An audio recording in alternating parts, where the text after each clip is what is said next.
السلام علیکم ورحمۃ اللہ وبرکاتہ نحمده ونصلی علی رسولہ الکریم اما بعد الحمد للہ نحمده ونستعینه ونستغفره ونؤمن به ونتوکل علیہ ونعوذ باللہ من شرور انفسنا ومن سیئات اعمالنا من يهده الله فلا مضل له ومن يضلله فلا هادي له ونشهد أن لا إله إلا الله وحده لا شريك له ونشهد أن سيدنا ومولانا محمدا عبده ورسوله صلى الله عليه وعلى آله وأصحابه وبارك وسلم تسليما كثيرا كثيرا أما بعد فأعوذ بالله من الشيطان الرجيم بسم الله الرحمن الرحيم يا أيها الذين آمنوا كونوا أنصار الله صدق الله العظيم. قابل احترام بھائیوں، دوستوں اور بزرگوں، اللہ تعالیٰ نے ہم سب کی کامیابی کا تعلق صرف اپنے دین میں رکھا ہے. نہ مال میں کامیابی ہے، نہ کرسی میں کامیابی ہے، نہ جاہ میں کامیابی ہے، صرف دین ہے وہ آدمی کامیاب. دین نہیں ہے تو وہ آدمی ناکام. سیدھی بات ہے. مال کا ملنا یہ کامیابی کی نشانی نہیں، مال کا نہ ملنا یہ ناکامی کی نشانی نہیں. ہر حال میں اللہ کا حکم کا پورا ہونا یہ کامیابی کی نشانی ہے، اور اللہ کا حکم کا ٹوٹنا یہ ناکامی کی نشانی ہے. چت اللہ کے احکامات کیا ہے؟ مختصر میں سمجھاؤں آپ کو. ایمانیات والی لائن ٹھیک ہو جائے، عبادات والی لائن ٹھیک ہو جائے، معاشرت والی لائن ٹھیک ہو جائے، معاملات والی لائن ٹھیک ہو جائے، اخلاقیات والی لائن ٹھیک ہو جائے. یہ 5 لائنیں ہیں، پورا دین اس کے اندر ہے. ایمانیات، اللہ کی ذات پر یقین، خدا کے خزانوں پر یقین، اللہ کے فرشتوں پر یقین، جنت حق ہے اس پر یقین، موت کے بعد اللہ کے بعد جانا ہے، جواب دینا ہے، اس پر یقین. یہ نہیں کہ مر گئے ختم ہو گئے، نہ. ایمانیات، الذین یؤمنون بالغیب، بہت اونچی چیز ہے ایمان بالغیب. جس کے بعد ایمان بالغیب نہیں ہے وہ کبھی بھی کامیاب ہو ہی نہیں سکتا، کہ اللہ ہی کرتے ہیں. اسی لیے 5 لائنیں ذہن میں رکھنا. ایمانیات، ہم جو دعوت اور تبلیغ کا کام کرواتے ہیں چلوں میں بھیجتے ہیں، 3 چلوں کی تشکیل کرتے ہیں، مشوروں میں بلاتے ہیں، اجتماع میں بلاتے ہیں، شب گزاری میں بلاتے ہیں، پنچ کوسا میں بلاتے ہیں. یہ حرکت ہے نا. مسجد و جماعت میں بٹھاتے ہیں. یہ کیوں کرتے ہیں؟ تاکہ ہماری یہ 5 لائنیں ٹھیک ہو جائیں. اگر 5 لائنیں ٹھیک نہیں ہو رہی ہے تو کوئی فائدہ نہیں. میرے والد صاحب رحمۃ اللہ علیہ فرماتے تھے اتنی جو محنت کرواتے ہیں تاکہ ہماری 5 لائنیں ٹھیک ہوں، اور اللہ سے مانگو، اللہ ہی ٹھیک کرے گا. اللہ کے راستے میں نکلا اور اس کی 5 لائنیں ٹھیک نہیں ہوئی تو اس کو نیکی ملے گی، لیکن اللہ کے راستے کا نکلنے کا نتیجہ نہیں نکلے گا. نیکی کا ملنا الگ چیز ہے، نتیجہ نکلنا الگ چیز ہے. جیسے نماز پڑھی ہم نے، جب نماز پڑھی تو یہ نماز پڑھنے کی وجہ سے نیکیاں تو مل جائیں گی ہمیں، اور فرشتہ کہے گا کہ اس نے نماز پڑھ لی. لیکن اگر خشوع خضوع والی نماز نہیں ہے تو یہ نماز کا نتیجہ نہیں نکلے گا. اور آج اللہ معاف فرمائے، مسلمانوں کے جو حالات ساری دنیا میں خراب ہے، کبھی سوچا کیوں خراب ہے؟ نمازوں کی بد دعائیں ہمیں مل رہی ہیں، ہماری نمازیں ہمیں بد دعائیں دیتی ہیں۔ صحیح حدیثوں میں آتا ہے کہ نماز اگر اچھی پڑھی، یہ نماز دعا دے گی کہ اللہ اسے تو تر و تازہ رکھ، اسے آباد رکھ۔ اور اگر صحیح نماز ہم نے نہ پڑھی تو یہی نماز بد دعا دے گی کہ اللہ سے اسے ہلاک کر۔ ساری دنیا کے مسلمانوں کو نمازوں کی بد دعائیں مل رہی ہیں، صحیح حدیث ہے، صحیح حدیث ہے، کوئی انکار نہیں کر سکتا۔ تو ایمانیات، عبادات، اخلاقیات، معاشرت، معاملات۔ معاشرت کا مطلب یہ رہن سہن، بے کیسے رہنا، میاں بیوی کے ساتھ کیسے رہے، بیوی میاں کے ساتھ کیسے رہے، باپ بچوں کے ساتھ کیسے رہے، بچے باپ کے ساتھ کیسے رہے۔ آپ اگر شادی کر کے کسی کی لڑکی لاتے ہو تو اس کا پھر کیا حق بنتا ہے، یہ معاشرت میں آتا ہے سب۔ بھائی بھائی کے ساتھ کیسے رہے، حضور صلی اللہ علیہ وسلم نے ساری چیزیں بتائی ہیں۔ اس لیے کہتے ہیں کہ علماء کی مجلس میں بیٹھو، آپ کو پتہ چلے گا۔ معاملات، لین دین، کہ میراث کا یہ معاملہ ہے۔ اللہ معاف فرمائے، آج ہمارے یہاں میراث کو کوئی سمجھتا ہی نہیں ہے۔ ہاں لکھوا لیں گے، کسی کا انتقال ہو گیا تو بہت اہتمام کے ساتھ مفتی صاحب کے پاس جائیں گے، کہ مفتی صاحب بیوی کو کتنا ملے گا، تو مفتی صاحب کہیں گے اتنا۔ بیٹے ہیں، ان کو کتنا ملے گا کہ اتنا، بیٹیوں کو کتنا، اتنا، بہنوں کو کتنا ملے گا کہ اتنا۔ اور سارے گاؤں میں کیا ہوگا کہ ارے بہت اللہ والا آدمی ہے ماشاءاللہ، اس نے میراث کا سب حساب کتاب کروایا، لیکن دیتا کوئی نہیں ہے۔ 50 سال کے بعد دوں گا، 50 سال میں تو بہن بھی مر جائے گی اور بیٹی بھی مر جائے گی، اس کو میراث نہیں کہتے۔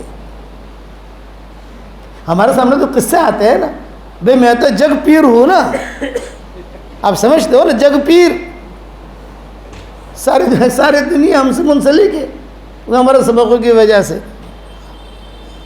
نہیں، یہ اللہ کا حکم توڑ رہے ہو آپ۔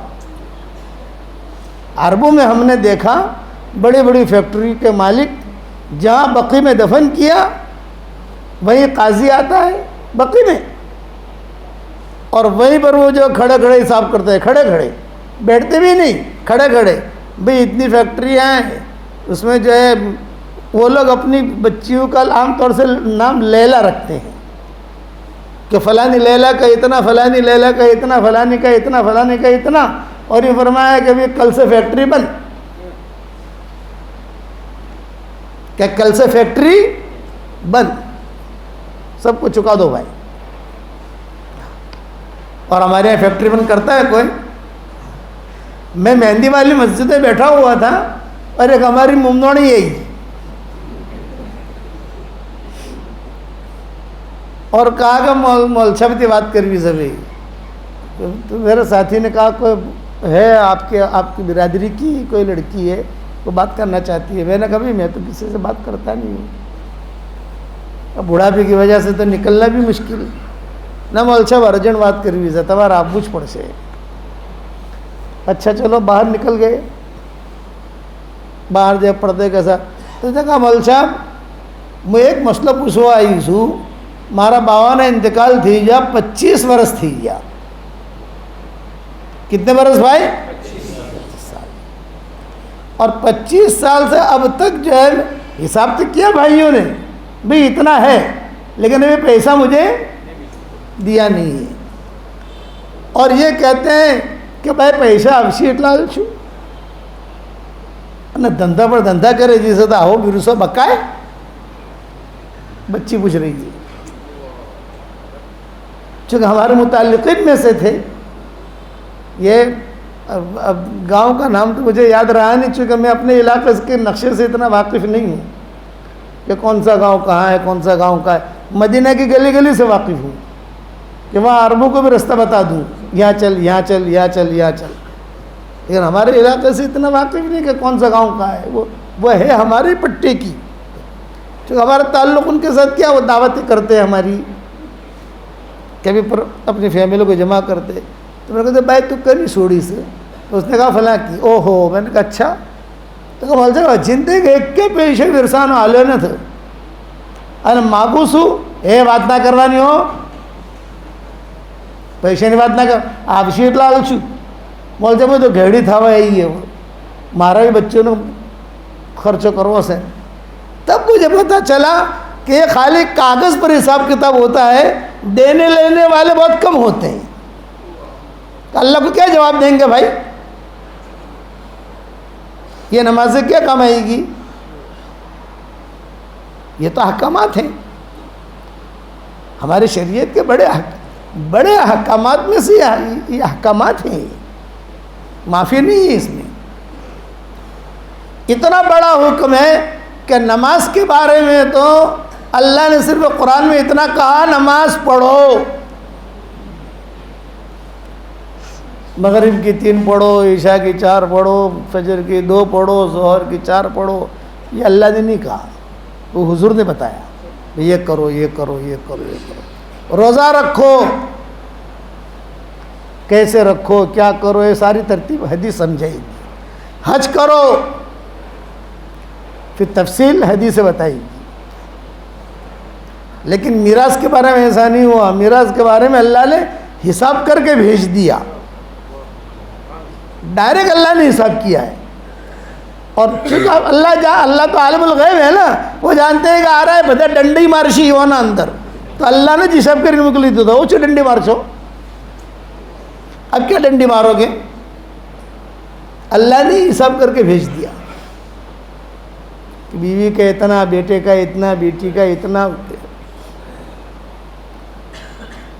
اسے ٹھیک کرو۔ اور یہ اپنے دل کی آواز سے کہہ رہا ہوں کہ بھی ٹھیک ہے ہم نماز پڑھتے ہیں، ٹھیک ہے ہمارے حلیے اچھے ہیں، لیکن کبھی کبھی تنہائی میں اپنے دل سے پوچھو کہ ہم کیسے ہیں،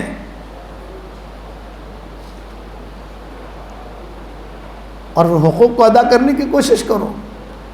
یہ خود کہا کہ مولوی 50 برس تھی ہماری عمر تھی جی، ہماری سوڑیوں موٹی تھی جی، ہمارا وہ آئی انجی تک بھائیوں نے میرے میرا سنتھا لی ان ماگو سدے سونی رہے۔ اور بعض لوگ جو ہے وہ شادی میں خرچ کر لیتے ہیں کہ مومر والد، اللہ مومر ہے کیا ہے میری شریعت میں؟ کچھ بھی نہیں۔ ان چیزوں میں تو ملیشیا اور عرب فوراً، تاکہ جس کا مال ہے وہ مال لے کر اپنا کام کرتا شروع ہو جاوے۔ بڑے بڑے ان کی فیکٹریاں ہوتی ہیں، بڑے مالدار ہوتے ہیں، ان کا امر اللہ، ان کو اللہ کی بات پر یقین ہے۔ ہمیں اللہ کی بات پر یقین نہیں، ہم تقریر کرنا سیکھیں ہیں، ہم نقلی ہیں، نقلی۔ ان کو اللہ کی بات پر یقین ہے، کوئی بات ان کو کہو وہ فوراً لبے، حدیث سنا دو، قرآن سنا دو، وہ ایک بار بحث نہیں کریں گے۔ ہم حج کرتے ہیں عربوں کے ساتھ، تو جو شاہی ڈرائیور ہے ایک علی لہیانی ہے، یہ شاہی ڈرائیور ہے۔ شاہی ڈرائیور کا مطلب یہ کہ بڑے بڑے عمرا اور ان کو حج کے لیے وہ حج کراتا ہے، لیکن ہمارا جب حج ہوتا ہے وہ پہلے سے لکھ دیتا ہے کہ بھی میں آپ لوگوں کو حج نہیں کراؤں گا، میں شیخ یونس کو حج کراؤں گا، وہ پھر ہمیں حج کراتا ہے۔ وہ تو ایک مرتبہ ہم نے حج کیا سب نے، اس میں اللہ ہی نہیں ہے سارے، میں بتا رہا ہوں ان کا ایمان، اللہ کرے یہ ایمان ہمارے اندر بھی ہو۔ ہمارے پاس تو یہ ہے کہ جتنے بھیڑو تھا تو جی آبتی حلال نو آوے کہ حرام نو آوے، نہیں۔ اب اتفاق ایسا ہوا کہ کوئی بڑی زمین تھی مکہ مکرمہ میں لاہیانی خاندان کی، تو ابراہیم لاہیانی، علی لاہیانی، یہ دونوں کے دونوں جو ہے لڑ پڑے مینا والے دن میں۔ عرفات ہو گیا، مزدلفہ ہو گیا، اب یہاں آئے ہیں رمی جمار کے لیے جانا ہے، یہ دونوں کے دونوں جو ہے حرام کی حالت میں لڑ پڑے۔ میں خیمے میں، جب میں خیمے میں تو میں نے دیکھا بھی یہ لڑائی کی آواز آ رہی ہے، کیا مسئلہ ہے ان لوگوں کا۔ میں باہر نکلا، جب باہر نکلا تو ابراہیم لاہیانی اور علی لاہیانی یہ دونوں کو دونوں لڑ رہے ہیں، ان کی عورتیں بھی پیچھے بیٹھی ہیں، وہ بھی کچھ ان کو کہہ رہی ہے، سارا مسئلہ چل رہا۔ تو ابراہیم لاہیہ نے کہہ رہا تھا، اے علی سن، میں جو ہے نا رمیہ جمار پر جاؤں گا تو شیطان کو کنکر تو بعد میں ماروں گا، لیکن تو بڑا شیطان ہے، تجھے پہلے کنکر ماروں گا۔ یہ ابراہیم لاہیہ نے کہہ رہا تھا۔ اور علی لاہیہ نے جواب میں کیا کہہ رہا تھا، ارے وہاں تو 7 کنکر مارے جاتے ہیں، میں تجھے 15 کنکر ماروں گا، تو بھی کچھ چھوٹا شیطان نہیں، یہ لڑ رہے ہیں۔ تو میں نے ان سے پوچھا، میں نے کہا یہ کیا مسئلہ ہے آپ لوگوں کا؟ یہ کہ ایک زمین ہے، یہ کہتا ہے میری ہے، میں کہتا ہوں میری ہے، میرے پاس کاغذات ہے، حکومت نے مجھے دی ہے۔ شاہی ڈرائیور تھا نا، تو یہ لوگ شاہی ڈرائیوروں کو ہدیہ دیتے ہیں۔ آپ سمجھ گئے نا کہ بھی شاہی ڈرائیور ہمارے یہاں کام کیا ہے، اس نے کوئی زمین دے دی، کوئی یہ دے دی، کوئی ایسا پلاٹ دے دیتے ہیں فری کے اندر۔ اور ابراہیم لاہیہ نے کہہ رہا ہے کہ میرا بھی حق ہے، تیرا حق کہاں سے، تو شاہی ڈرائیور تھوڑی ہے۔ تو ابراہیم لاہیہ نے کہنے لگا میں شاہی ڈرائیور نہیں ہوں، لیکن وزارت داخلیہ میں کام کیا ہے میں نے، وہی بادشاہ کا کام ہے، تو میرا بھی حق بنتا ہے، لیکن تجھے اکیلے کو تھوڑے دیا، جب سگنیچر ہو رہے تھے تو میں بھی تھا، تو بھی تھا، یہ لڑائی تھی۔ میں نے کہا بھائی مسئلہ حل کرنا ہے کہ لڑنا ہے بتاؤ؟ انہوں نے کہا نا شیخ آپ جو فیصلہ کرو، زمین ہے کروڑوں کی۔ تو میں نے صرف ایک حدیث سنائی، عن ابی امامۃ الباہلی رضی اللہ عنہ قال قال رسول اللہ صلی اللہ علیہ وسلم انا زعیم ببیت فی ربد الجنہ لمن ترک المراء ولو کان محقا وببیت فی وسط الجنہ لمن ترک الکذب ولو کان مازحا وببیت فی اعلی الجنہ لمن حسن خلقا او کما قال علیہ الصلاۃ والسلام۔ الحدیث رواہ ابو داود وقال حدیث حسن صحیح۔ یہ حدیث سنائی۔ میں نے کہا ابو امامہ باہلی کہتے ہیں میں نے رسول اللہ صلی اللہ علیہ وسلم سے سنا ہے، میں جنت میں گھر دلانے کا ذمہ دار ہوں جو اپنا حق ہوتے ہوئے اپنے حق کو معاف کر دے۔ حق ہے، معاف کر دیا، لڑائی نہ ہو چل۔ یہ حدیث میں نے سنائی تو انہوں نے دونوں نے کاغذات میرے سامنے رکھ دیے۔ حضرت ابراہیم لاہیہ نے کہہ رہا ہے میرا حق معاف، علی لاہیہ نے کہہ رہا ہے میرا حق معاف۔ یہ کاغذ ہے، آپ جو لکھو گے منظور کریں گے۔ ہے ہندوستان میں ایسے لوگ؟ ارے بتاؤ تو صحیح، ہندی کی چندی۔ ایک مفتی نے اگر فتویٰ دیا اپنے دل کا، اب ہمارے مزاج کا نہیں، دوسرے مفتی کو بعد بھاگیں گے۔ کہاں گیا ایمان؟ خواب و خسر، کہ یہی آدمی ہے جو ہلاک ہو گیا۔ حشر کے میدان میں فقیر بن کے اٹھے گا۔ حشر کا میدان تو آنا ہے، اللہ کو جواب دینا ہے۔ ڈائریکٹ اللہ پوچھیں گے آنکھیں میں آنکھیں ڈال کر۔ ہم جب مر کر جائیں گے قبر میں تو اللہ تعالیٰ پوچھیں گے بتاؤ تمہارا رب کون تھا؟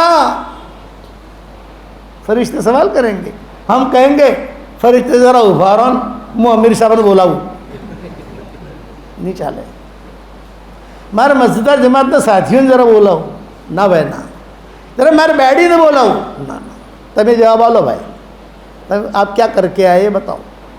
اور یہ ہونا ہے، چھٹکارا نہیں ہے، یعنی سمجھنا نہیں کہ موت آتی ہے ہم یہ کر لیں گے وہ کرنا، نہ، اللہ غفور الرحیم ہے۔ اللہ ایسا غفور الرحیم نہیں ہے، وہ سب جانتا ہے کہ کون اندر کی چالاکیاں کرتا ہے۔ تو دونوں وہ کاغذات پھینک رہے ہیں میرے سامنے اور وہ دونوں کاغذات پھینک رہے ہیں۔ تو عبداللہ لاہیانی ان کا بڑا ہے، عبداللہ لاہیانی ان سب کا بڑا رئیس جسے کہتے ہیں امیر اس خاندان کا۔ تو عبداللہ لاہیانی سے میں نے کہا بھئی یہ کاغذات کیا کر، وہ تو وہ ابراہیم لاہیانی اور علی لاہیانی آئے، یہ کہا شیخ ہمیں زمین نہیں چاہیے، یہ زمین آپ کو ہدیہ۔ مجھے کہہ رہا ہے ارے میں زمین کیا کروں گا بھائی، میں ہندوستانی مکہ کی زمین کیا کروں گا؟ ابھی گاؤں میں کوئی زمین ملے تو ٹھیک ہے بھائی، سمجھ میں بھی آتی ہے بات، لیکن یہ کیا کریں گے ہم؟ اگر کوئی بھائی نہیں چاہیے بھائی یہ تیری زمین، اس کا فیصلہ کرو۔ میں نے عبداللہ لایانی سے کہا کیا فیصلہ کرنا ہے؟ تو بولے ان کی عورتوں سے پوچھو۔ تو جوری، ہوری، موری ایسے ان کے نام ہے، جوری۔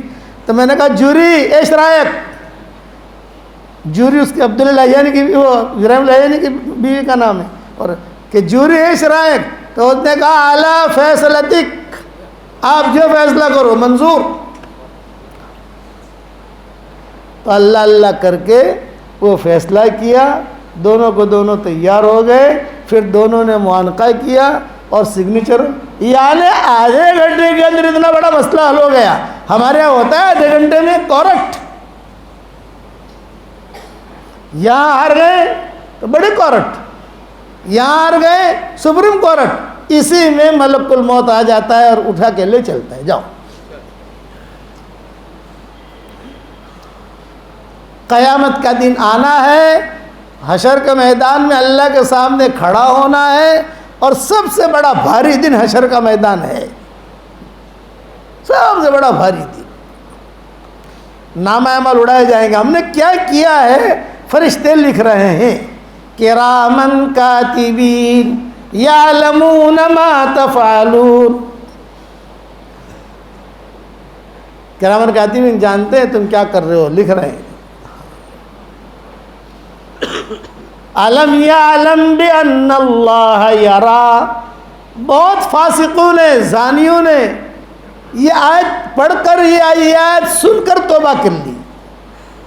علم یعلم بان اللہ یرا، سان فرانسسکو میں ہم تھے تو وہاں ایک جگہ پہ لکھا ہوا تھا، سان فرانسسکو امریکہ کا ایک شہر ہے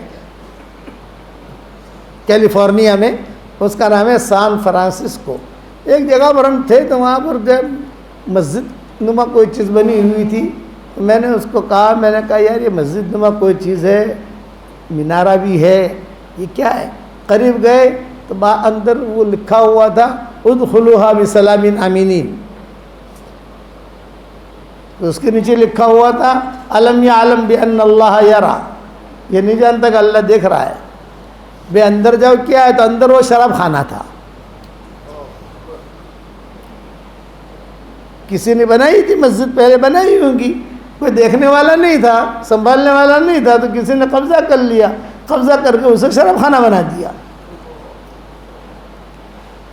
بعد میں جو ہے ساتھیوں سے میں نے کہا، ہمارے ساتھی ہوتے ہیں نا دعوت کے کام کے، بڑے ماشاءاللہ ایکٹیو ہوتے ہیں کہ کام کرو تو تہ تک پہنچ کر، میں نے کہا بھائی یار تم اس کو جو ہے آزاد کراؤ، کاغذات نکالو، یہ کرو وہ کرو، ٹھیک ٹھاک کرو۔ تو انہوں نے صرف ٹھیک ٹھاک کرنا شروع کیا، تو انہوں نے کہا مولوی صاحب یہ شراب خانہ، کئی مسلمان جو شراب پینے کے لیے آتے جب یہ جملہ دیکھتے علم یعلم بان اللہ یرا، کیا یہ نہیں جانتے کہ اللہ دیکھ رہا ہے؟ وہیں سے توبہ کر کے لوٹ جاتے کہ اب نہیں آئیں گے ہم، اللہ دیکھ رہا ہے۔ اس کو کہتے ہیں ایمان، ایمانیات والی لائن ہماری ٹھیک ہو۔ اللہ کے سامنے کھڑا ہونا ہے، حشر کا میدان بڑا خطرناک۔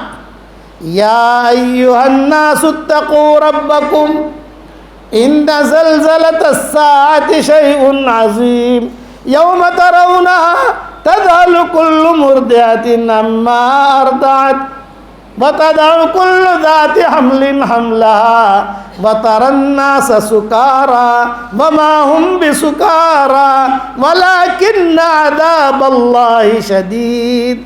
اے لوگوں اپنے رب سے ڈرو، یہ قرآن کہہ رہا ہے، اللہ کہہ رہا ہے، اے لوگوں اپنے رب سے ڈرو، قیامت کا زلزلہ بڑا خطرناک زلزلہ ہے۔ دنیا میں زلزلے آتے ہیں، زمینیں ہلتی ہیں، لیکن حشر کا میدان میں جو زلزلہ آئے گا زمین بھی ہلے گی اور آسمان بھی ہلے گا۔ یوم تمور السماء مورا وتسیر الجبال سیرا، آسمان یوں یوں حرکت کرے گا، تارے یوں حرکت کریں گے، سورج حرکت کرے گا، ہلے گا، بتاؤ کہاں جائے گا آدمی؟ اچانک آئے گی۔ یسألونک عن الساعۃ ایان مرساہا، فیما انت من ذکراہا الی ربک منتہاہا. اور قیامت جو ہے نا لا تأتیکم الا بغتہ، قرآن میں ہے نا 9ویں پارے کے اندر، اچانک آئے گی. موت بھی اچانک آئے گی، پوچھ کے نہیں آئے گی کہ میں آؤں کہ نہ آؤں، اچانک. قیامت بھی اچانک. حدیثوں میں آتا ہے کپڑے کے بازار میں آدمی جو ہے خرید و فروخت کر رہا ہوگا اور جو تاجر ہے وہ کپڑا دکھا رہا ہوگا، یہ کپڑا یہ کپڑا یہ کپڑا، اور موت آ جائے اور اچانک قیامت آ جائے گی. بتاؤ اب کیا کرے گا آدمی؟ اس لیے جو حقوق ہے اللہ کے بندوں کے اسے ادا کرو. عبداللہ ابن مبارک رحمۃ اللہ علیہ یہ برابر جو ہے سفر کرتے تھے مکہ مدینہ کا.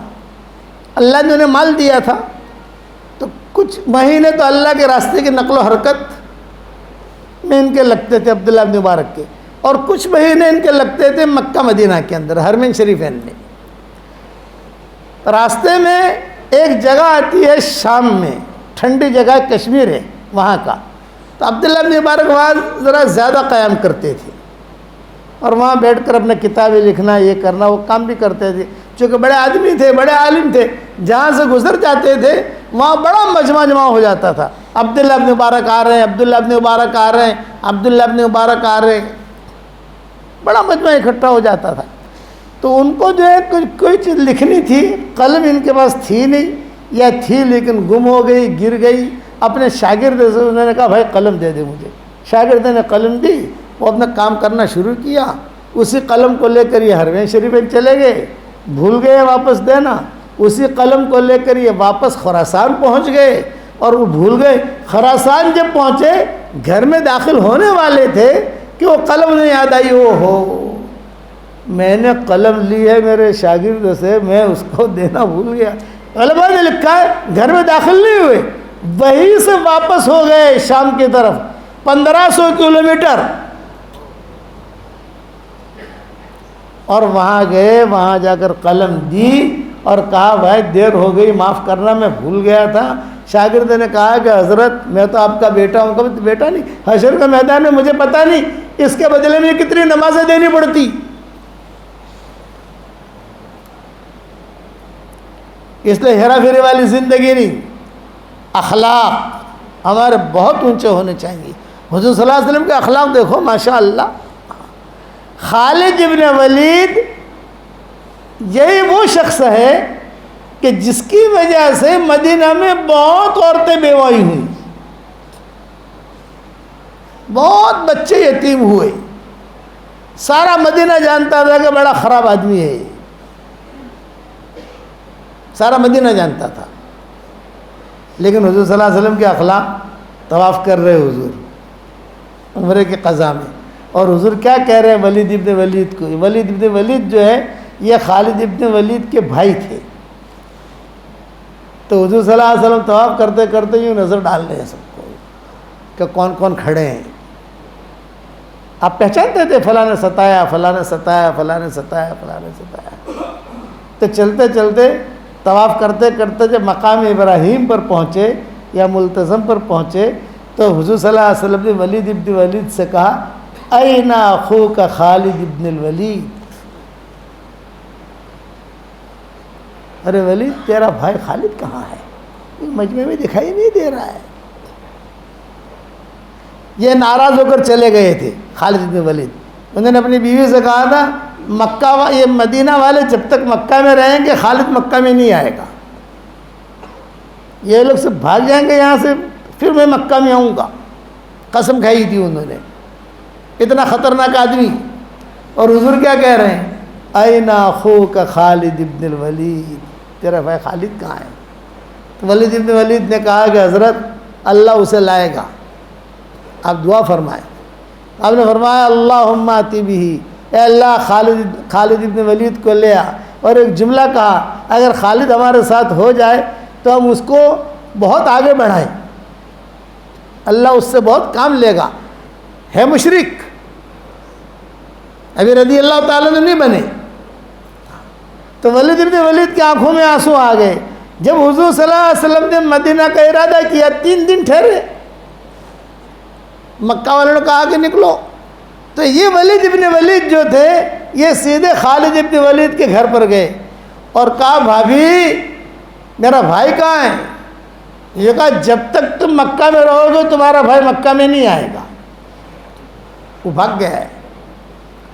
تو باہر بیٹھ کر ولید ابن ولید نے خط لکھا، باہر بیٹھ کر، خالد حضور صلی اللہ علیہ وسلم تجھے یاد کر رہے تھے، اور یہ کہا اگر خالد ہمارے ساتھ ہو جائے تو ہم اس کو آگے بڑھائیں۔ اتنا خط پردے کے پیچھے سے دروازے کے اندر داخل کر کے ولید ابن ولید آ گئے، حضور صلی اللہ علیہ وسلم کے ساتھ روانہ ہو گئے مدینہ منورہ۔ خالد ابن ولید آئے تو ان کی بیوی نے کہا تمہارے بھائی ولید آئے تھے اور یہ خط دے گئے ہیں۔ بس خط جو دیکھا خالد ابن ولید نے، خط دیکھتے ہی ہچکیاں مار کر رونے لگے، میں نے اتنا برا کیا ان کے ساتھ اور یہ میرے ساتھ اتنا احسان کر رہے ہیں۔ اسے کہتے ہیں اخلاق۔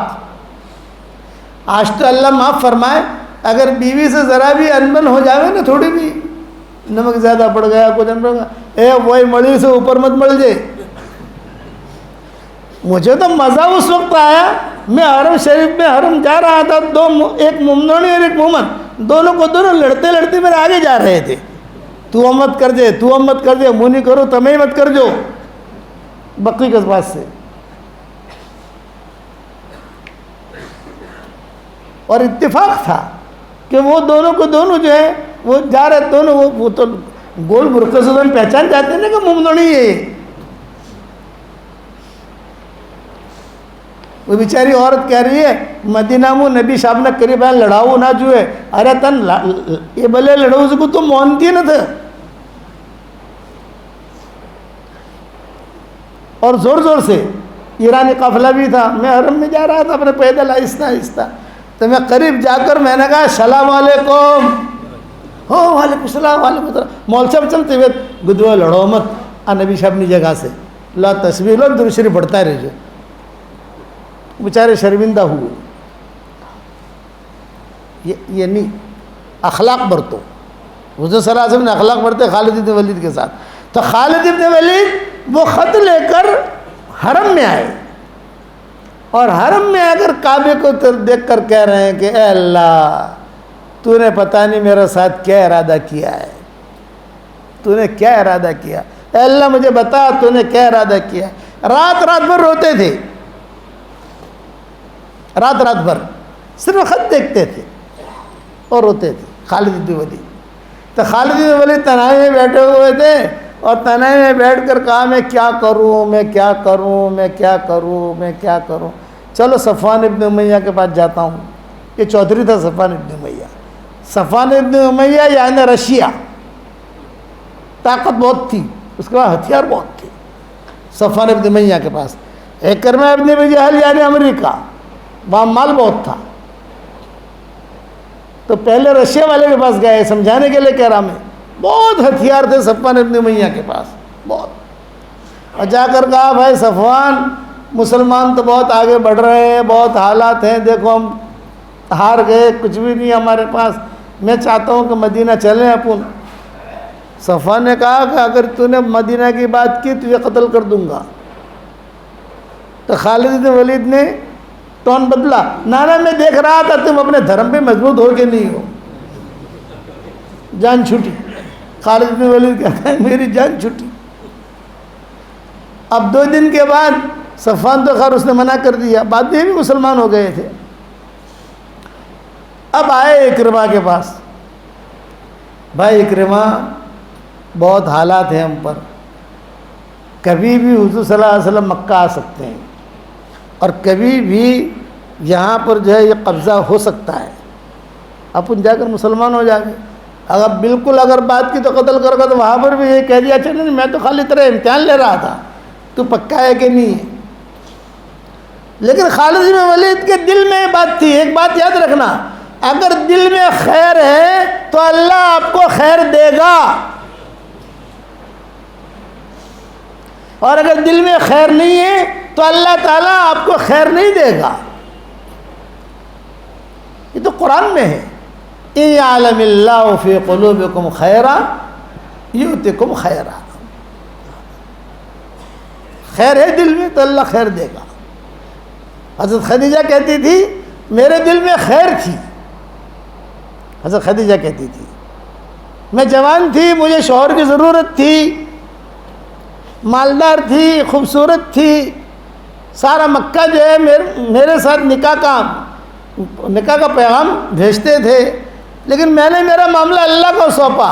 اے اللہ میں میرا معاملہ تجھے سونپتی ہوں، تو مجھے چھانٹ کر دے،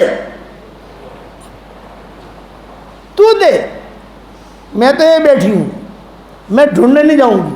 حالانکہ شرک ہے، خدیجہ مشرکہ تھی، حضور صلی اللہ علیہ وسلم کو زیادہ جانتی بھی نہیں تھی، پہچانتی بھی نہیں تھی. بس اتنا ہے کہ محمد نامی کوئی آدمی ہے، اور حضور صلی اللہ علیہ وسلم کو ابھی نبوت بھی نہیں ملی تھی، اتنے معروف نہیں ہوئے تھے. لیکن حضرت خدیجہ نے کیا کہا؟ یوں کہا کہ اللہ میں میرا معاملہ تجھے سونپتی ہوں، میرا دل پاک صاف ہے. مکہ والے، قریش، قرب و جوار کی بستیوں والے، بڑے بڑے چودھری یہ چاہتے ہیں میرے ساتھ نکاح کا، لیکن اے اللہ تو مجھے چھانٹ کر دے، اے اللہ تو دے، اے اللہ تو دے. کعبے کی طرف منہ کر کے دعا مانگتی تھی. تو اللہ نے کیسا نظام چلایا؟ آپ کی عمر ہوئی 23 سال کی، حضور صلی اللہ علیہ وسلم کی. ابو طالب کے گھر میں کھانا پینا تھا نہیں، غریب تھے. ابو طالب کے 4 لڑکے تھے، 2 مسلمان 2 غیر مسلم. تو ابو طالب نے اور ان کی بیوی تھی فاطمہ اسدیہ ابو طالب کی، ان دونوں نے بلا کر حضور سے کہا بیٹا محمد ایک بات کرنی ہے پرائیویٹ. حضور کے تحویل، حضور ان کے تحویل میں تھے کہ کرو. یوں کہا دیکھو تمہاری عمر ہو گئی بڑی، گھر خرچہ، کوئی دھندا بندہ کرو تاکہ پیسہ گھر میں آئے.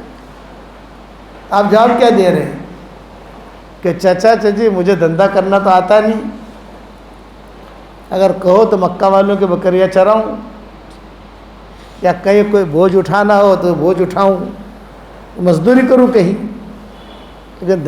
تو ابو طالب نے کہا خدیجہ ہے نا، خدیجہ یہ لوگوں کو پیسہ دیتی ہے تجارت کے لیے، تو تم بھی جاؤ پیسہ لو، دھندا کرو تاکہ گھر خرچہ چلے اپنا. دادا تو چلے گئے، عبد المطلب کا انتقال ہو گیا تھا جب حضور صلی اللہ علیہ وسلم کی عمر 8 سال کی تھی. تو حضور نے فرمایا کہ ٹھیک ہے، دیکھو خیر، میں خیر سمجھا رہا ہوں، یہ جملہ یاد رکھنا، اِن یعلم اللہ فی قلوبکم خیرا یؤتکم خیرا. تمہارے دل میں خیر ہوگی تو اللہ تمہیں خیر دے گا. خالد بن ولید کہتے تھے میرے دل میں خیر تھی، چوری نہیں تھی، دل میرا سلیم، تو اللہ نے مجھے خیر دی، اسلام بھی دیا، اور اسلام کے ساتھ ساتھ اللہ نے مجھ سے بڑا کام بھی لیا. یہ معاملہ ہوا حضرت خدیجہ کے ساتھ، یہ معاملہ ہوا حضرت سودا کے ساتھ. حضرت عائشہ تو چھوٹی تھی، ان کا دوسرا قصہ ہوا. تو حضرت یعنی ابو طالب نے کہا، فاطمہ اسدیہ نے کہا، یہ فاطمہ اسدیہ جو ہے یہ ابو طالب کی بیوی، یعنی کیا تھا معاملہ کہ ان کے گھر میں 2 فاطمائیں ہوئی، بہو بھی فاطمہ اور حضرت علی کی والدہ بھی فاطمہ. حضرت فاطمہ کے ساتھ نکاح ہوا تھا نا حضرت علی کا. جس گھر میں 2 فاطمائیں ہوں گی نا اس میں بہت برکت ہوگی انشاءاللہ. الحمدہ کے نا. ہاں، کسی زمانے میں فاطمہ نام بہت رکھتے تھے. ایک لڑکی پیدا ہوئی فاطمہ اول، دوسری لڑکی پیدا ہوئی فاطمہ دوم، تیسری لڑکی پیدا ہوئی فاطمہ سوم. ہمارے مفتی سید العابدین رحمۃ اللہ علیہ تھے رائمنڈ میں، ان کو مولانا یوسف صاحب رحمۃ اللہ علیہ سے بہت محبت تھی، تو ان کے جو بھی لڑکے پیدا ہوتے تھے سب کا نام یوسف، یوسف اول، یوسف دوم، یوسف سوم، یوسف چارم، سب کا نام یوسف، کہ ان سے محبت تھی. تو حضرت ابو طالب نے کیا کہا، پیسہ لینے کے لیے جاؤ تو بات کرو وہاں جا کر.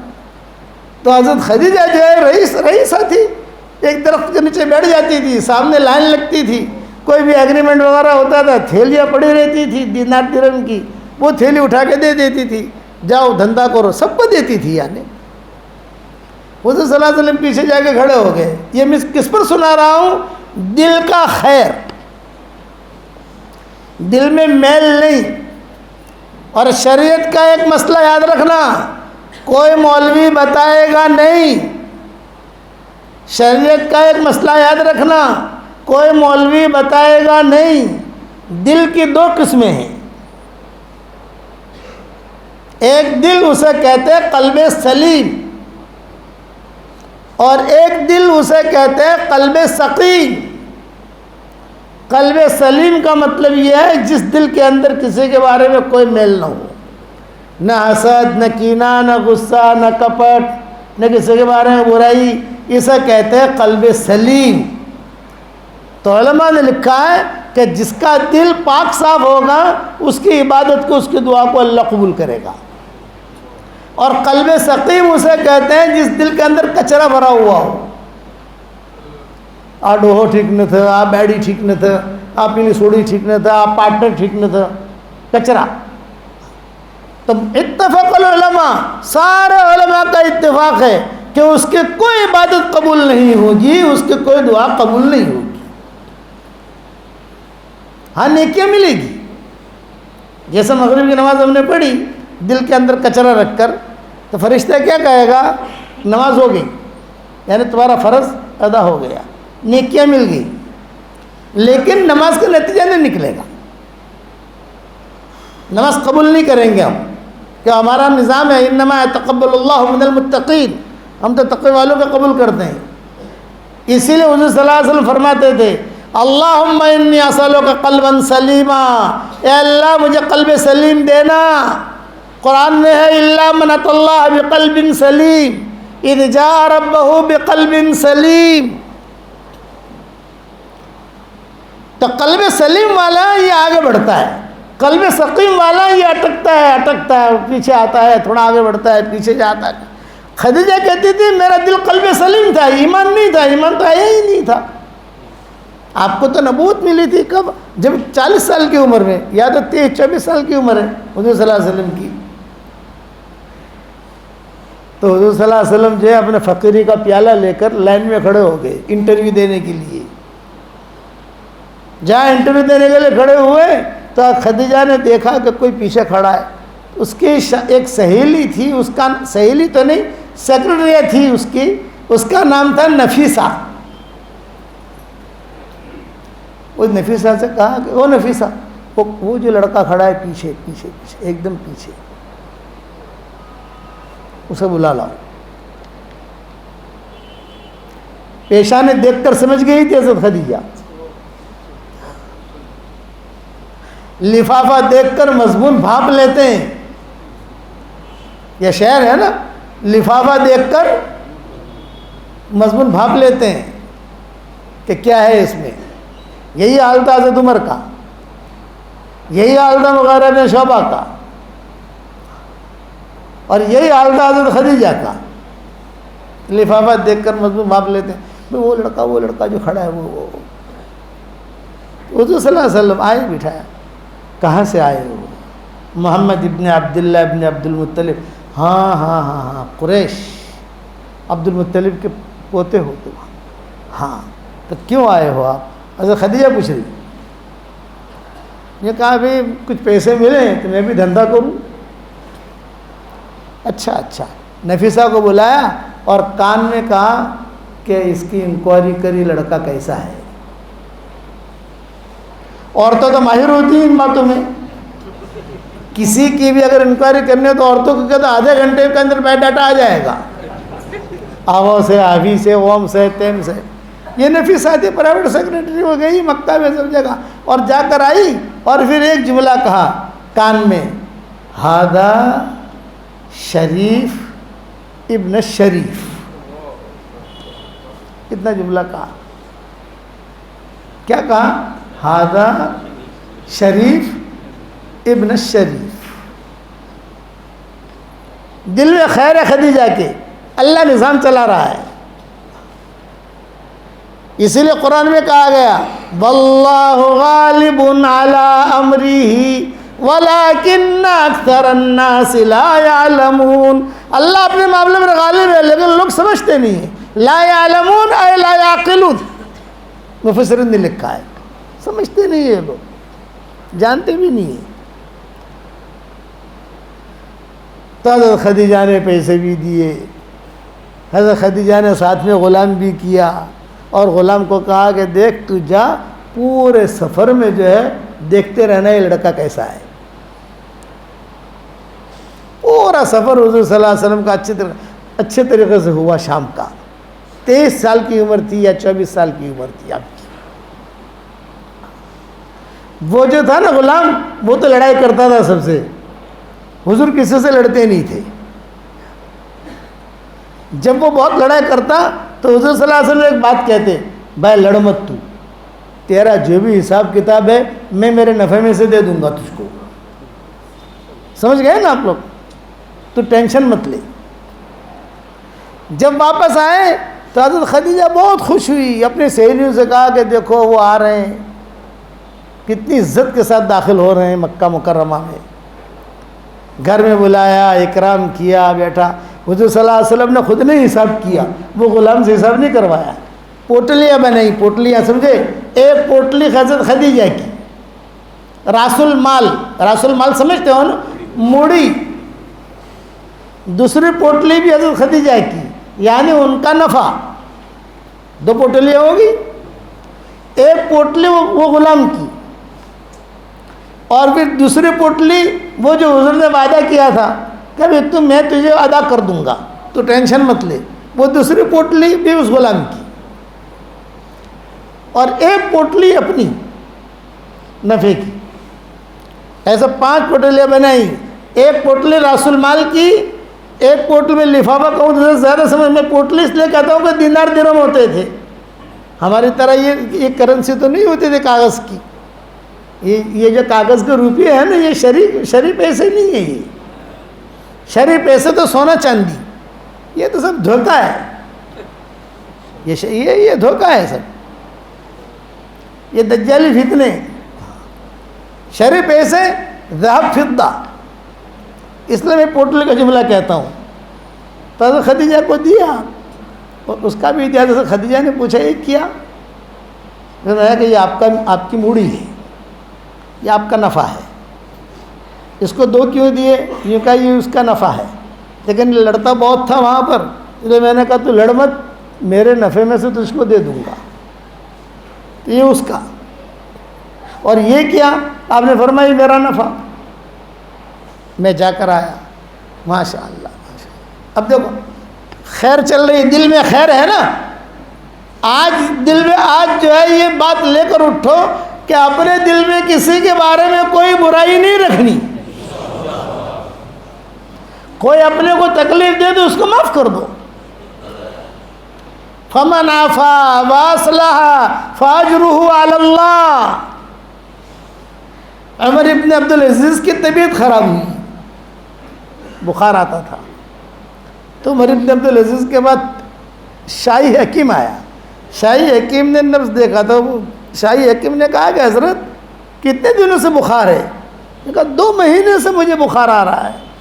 شاہی حکیم نے کہا کہ آپ کے پیٹ کی ساری انتڑیاں کٹ کے ختم ہو گئی ہیں، اور آپ 1 ہفتے کے مہمان ہیں، 1 ہفتے کے بعد آپ کا انتقال ہو جائے گا.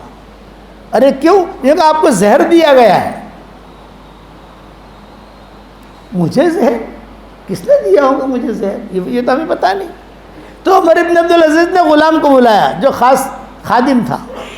یہ جو خاص خادم ہوتے ہیں نا، یہ ابلیس سے بھی بڑے خطرناک ہوتے ہیں. اگر دیندار نہ ہو نا تو وہ سامنے والے کو وٹ لگا دیتے ہیں، وٹے. تو وہ خاص خادم تھا، ہر ساتھ رہتا تھا. اس کی نیت خراب ہوئی، لوگوں نے اسے بلایا، میں تو عمر ابن عبدالعزیز کے ساتھ ہر وقت رہتا ہے، تو ہمارا ایک کام کر دینا بھائی. کہ کیا کام ہے؟ کہ کھانا تو پکاتا ہے؟ ہاں بل میں پکاتا ہوں. بولے زہر ڈال دینا اس میں، اور یہ 2000 دینار تجھ کو دیں گے ہم. 2000 دینار کا مطلب 2000 سونے کے سکے. وہ لالچ میں آ گیا. تو عمر ابن عبدالعزیز نے اس سے پوچھا بھائی تو نے مجھے زہر دیا ہے؟ اس نے کہا نہیں بھائی دیکھ سچ بول دے تاکہ میں میری آخرت کی تیاری کروں، وصیت نامہ لکھ دوں، آخرت کی تیاری کروں۔ اس نے کہا کہ ہاں۔ تو عمر ابن عبدالعزیز نے پوچھا کتنے پیسے ملے؟ نے کہا 2000 دینار۔ تو عمر ابن عبدالعزیز نے صرف ایک جملہ کہا، میری قیمت تو نے 2000 دینار لگائی، میری قیمت تو نے 2000 دینار لگائی، میں اتنا بڑا کام کر رہا ہوں۔ لیکن وہ خلافت راشدہ کی ایک جھلک تھی نا عمر ابن عبدالعزیز کی، اور بہت اسلام پھیل رہا تھا، بہت عدل انصاف کے ساتھ۔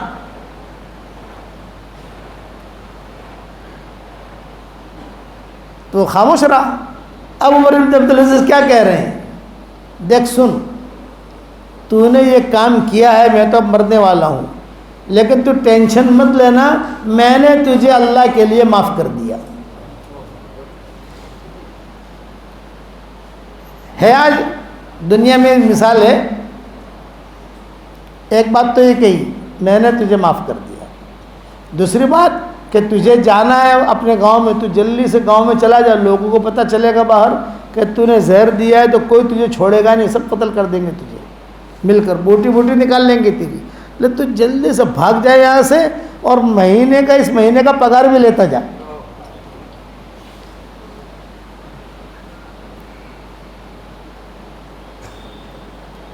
اس نے ایسا ہی کیا۔ پھر جب نکلنے لگا، او بھائی یہاں، او غلام یہاں، وہ 2000 دینار کہاں ہیں؟ بولے چھپا کے رکھے ہیں، وہ تو مجھے دے جا، کیونکہ مسلمانوں کا حق ہے،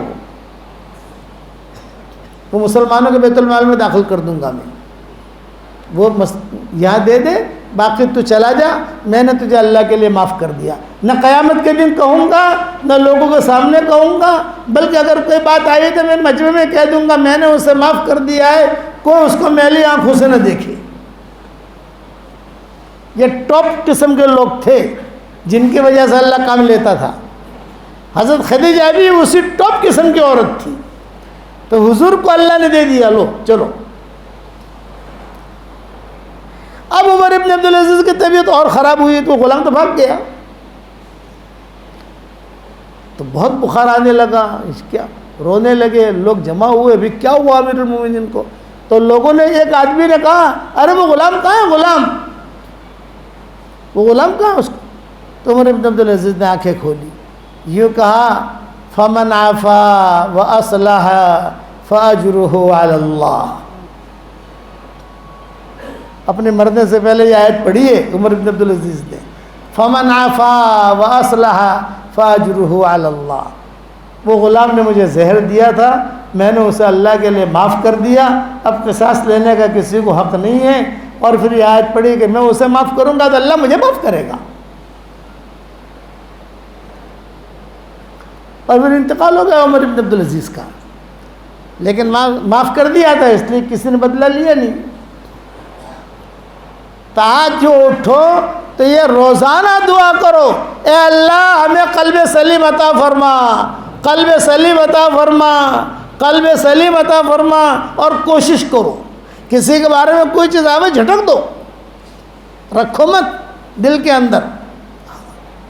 حضرت خدیجہ بھی وہی تھی، تو حضور صلی اللہ علیہ وسلم نے جب سارا حساب دیا تو حضرت خدیجہ سمجھ گئی کہ پاک صاف لڑکا ہے، تو حضرت خدیجہ نے نفیسہ سے کہا اے نفیسہ تو جا، چلے جا، اے غلام تو بھی چلا جا۔ اب گھر کے اندر کون ہے؟ کمرے میں صرف حضور ہے اور حضرت خدیجہ ہے۔ تو حضرت خدیجہ نے کیا کہا، محمد یہ میرا جو نفع ہے یہ بھی تم لے لو۔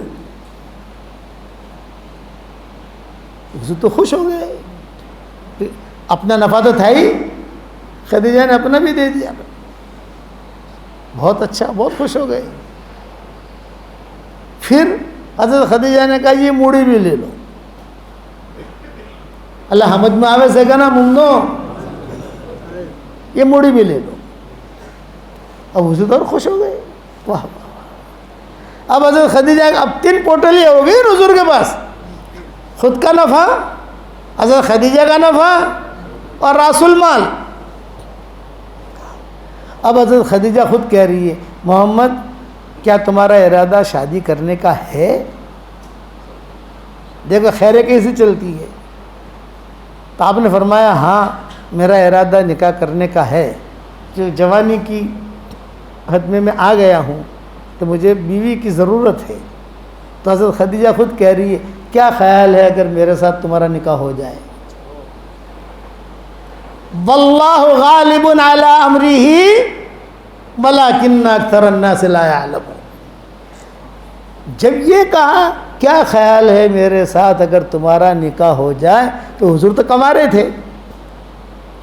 کنوارا لڑکا ہو یا کنواری لڑکی ہو، اس کے سامنے اگر نکاح کا تذکرہ کرو وہ سرخ ہو جاتے ہیں، تھوڑا شرماتے ہیں. آج کل تو کنوارے کنواریاں کوئی شرماتے نہیں ہیں، اب تو بارڈر پار ہو گئی. کوئی کنوارا ہو رہے تو بھی غنیمت ہے، کنواری رہے تو بھی غنیمت ہے. اب تو معاملہ ہی ختم ہو گیا. تو حضور ایک دم سرخ ہو گئے، شرمائی. تو خدیجہ نے کہا نہیں جواب دو، کیا خیال ہے اگر میرے ساتھ ہو؟ تو حضور صلی اللہ علیہ وسلم نے جواب دیا. دیکھو جواب کتنا اچھا دیا حضور نے. حالانکہ کنوارے ہیں. یہ کہا کہ بھئی نکاح کا مسئلہ، شادی کا مسئلہ یہ تو بڑا اہم مسئلہ ہے. تو یہ تو میں ذرا ابو طالب سے، فاطمہ صدیہ، ان سے میں ذرا تھوڑا مشورہ کروں. گھر کی چیز ہے نا، میرے رشتہ داروں سے. تو حضرت خدیجہ نے کہا کہ ٹھیک ہے آپ اپنے گھر والوں سے مشورہ کرو. چونکہ 23 سال کی عمر کی چیز تو آدمی کو یاد رہتی ہے نا، کہ بہت خوشی ہوئی، مال زیادہ ملا، فطری چیز ہے. اور شادی بیاہ یہ چیز ایسی ہے کہ آدمی کو فطری طور پر خوشی ہوتی ہے. پوتے کا نکاح ہو رہا ہو نا تو پر دادا بیٹھا ہوگا تو اس کی بھی خواہش ہوگی کاش یہ مجلس میری ہوتی. ہمارے مولانا یونس صاحب پونا والے رحمۃ اللہ علیہ، نام سنا ہوگا آپ نے ان کا، بہت اچھے آدمی تھے، اللہ غریق رحمت کرے. وہ اجتماعات میں ہماری ملاقاتیں ہوتی تھی، ساتھ رہتے تھے.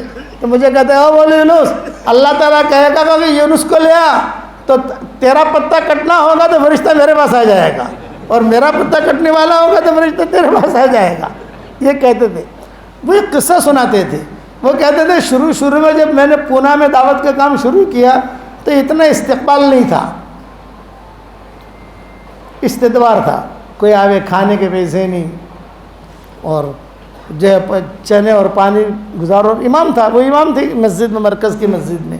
تو مولانا یوسف پورا والے رحمۃ اللہ علیہ فرماتے تھے کہ میں فجر، سب سے زیادہ ٹینشن مجھے فجر کی نماز میں ہوتا تھا. کیوں؟ بولے وہ ایسا ہوتا تھا کہ فجر کی نماز میں نماز پڑھا کر جو یوں بیٹھوں تو میں دیکھتا تھا کہ کوئی نیا چہرہ تو نہیں ہے، پہلی صف کے اندر کوئی نیا آدمی تو نہیں بیٹھا. تو دیکھتا تھا کہ کونے میں ایک نیا چہرہ بیٹھا ہے، یہاں پر بھی بیچ میں بھی کوئی نیا ہے. تو مجھے ٹینشن یہ ہوتا تھا کہ یار یہ میرا ہی مہمان ہوگا اور میرے پاس چائے پلانے کے پیسے نہیں ہیں. یہ مولانا یونس صاحب فرماتے تھے. اب دعا ہو گئی تو میں تو نیچے سر رکھ کر اپنا تصویر پڑھتا، اور 2-3 آدمی جو سامنے آ کے بیٹھ جاتے. السلام علیکم حضرت، السلام علیکم حضرت. اب حضرت کہہ رہے اور حضرت کے بعد ناشتہ کرانے کے پیسے بھی نہیں ہیں. تو کہتے بھائی کہاں سے آئے تم؟ میں مالیگاؤں سے آیا ہوں. بھائی آپ کہاں سے آئے؟ کہا میں بمبئی سے آیا ہوں. بھائی تم کہاں سے آئے؟ کہ میں احمد نگر سے آیا ہوں. آپ کہاں سے آئے؟ کہ میں شولہ پور سے آیا ہوں. اچھا کیوں آئے؟ بولے بمبئی میں تھوڑا سا اختلاف ہوا ہے ساتھیوں کے اندر، وہ مشورے کے لیے آیا ہوں. اور مالیگاؤں میں بھی تھوڑا مسئلہ ہوا ہے.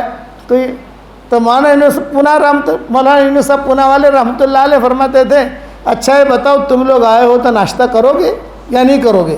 حضرت ناشتہ تو کریں گے، پوری رات جو سفر کر کے آئے ہیں تو ناشتہ تو کریں گے. تو مولانا فرماتے تھے کہ دیکھو تمہارے ناشتے کی سیٹنگ کر دیتا ہوں میں، میرے پاس ناشتہ کرانے کے پیسے نہیں ہیں لیکن سیٹنگ کر دیتا ہوں، ناشتہ تمہارا ہو جائے گا. بولے آپ سیٹنگ کر دو. بولو کونے کے اندر بڑے میاں بیٹھے ہیں نا، قرآن پڑھ رہے ہیں، داڑھی ہل رہی ہے ان کی. بڑے میاں تو ان کی داڑھی بہت ہلتی تھی کہ داڑھی ہل رہی ہے. تم صرف ان کے پاس چلے جاؤ اور ان کے پاس جا کر سلام کر کے بیٹھ جاؤ، السلام علیکم. تو وہ غصے میں جواب دیں گے وعلیکم السلام. تو تم ڈرنا مت، بیٹھنا. اب وہ جو قرآن پڑھتے پڑھتے دیکھیں گے تو وہ قرآن بند کر کے پوچھیں گے ہاں کیوں آئے ہو بھائی؟ تو صرف اتنا کہنا میں بمبئی سے آیا ہوں، میں نے یہ سنا ہے کہ آپ کی بیوی کا انتقال ہو چکا ہے، آپ کو بیگم کی ضرورت ہے۔ تو بمبئی میں ایک جوان عورت ہے، مال بھی ہے اس کے پاس، بیوہ ہے اور اس کے بچے بھی نہیں ہیں، تو میں رشتہ لے کر آپ کے لیے آیا ہوں، اور تو بھی کچھ تھوڑا عدل بدل کے کہہ دینا، تو بھی عدل بدل کے کہہ دینا، تو بھی عدل بدل کے کہہ دینا، اتنا کرنا تمہارا ناشتہ ہو جائے گا۔ اب ہمارے سب کو کہتے تھے، میں بیٹھا ہوا وہاں محراب میں یہ سارا منظر دیکھ رہا تھا، چنانچہ انہوں نے کہنا شروع کیا، میں ہمارے مالیہ گاؤں میں بھی ایک عالمہ ہے، صحت بھی اچھی ہے، خدمت بھی کر لے گی، اور وہ جو تھا نا اپنا احمد نگر والا، اس نے کہا ہمارے یہاں تو ایک بیوہ ہے بہت اچھی ہے، 7 شوہروں کا پیسہ اس کے پاس ہے۔ کتنے شوہروں کا؟ 7۔ تو بڑے میاں نے کہا چپ رہو چپ رہو چپ رہو، تم جو ہے نا ابھی اشراق پڑھ لو، اپن باہر جا کے ناشتہ کرتے ہیں، وہاں بات کریں گے۔ تو ان کا ناشتہ ہو جاتا تھا، یہ فطری چیز ہے۔